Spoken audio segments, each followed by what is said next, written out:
Maayong buntag, Republika ng Mindanao, Charis. So as a college student, dili mi mo mata para mukaon, kay mo mata mi para maskwela.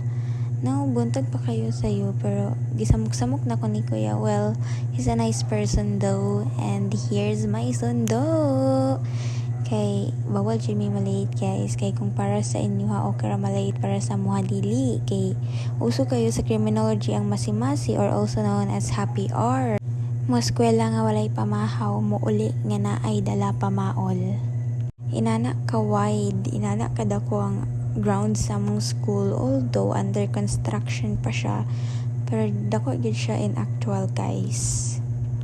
So kung naamoy plano mo eskwela diri sa IC, or also known as Initaw College, come here na para kitang tanan mag-suffer joke.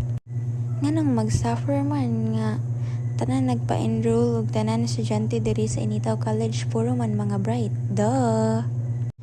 So inana jud ang makita ninyo sa among covered court gym, basta gym, kay under construction pa man na siya, and kanang mga pink tira nga mga room mo na siyang old room before, and then ang kanang building mo na siyang new building, of course, di ba halata? So wala na kayo mastorya.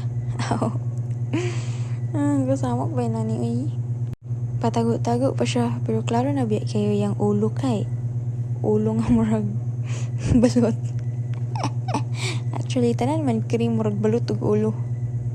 Hapit na. Dara. Nagsugod na mong kalbaryo guys. Nya, okay pa ta diha. Well, gatuon ang tanan para sa oral recitation. Na po diri akong tapad, chill ra kayo. Gasilpon-silpon lang, dara lingin tignaong.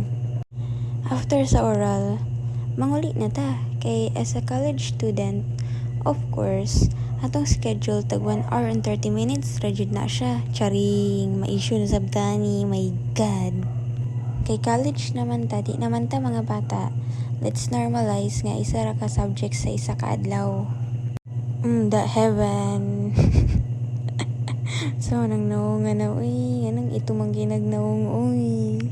Ni sidestep day ko guys, kay kanang nasa kong likod, instructor na siya, and normal na sama sa criminology ang ma-sidestep. Pero ang sidestep day guys, kay applicable lang na siya sa faculty and staff, o sa among seniors as a sign of respect.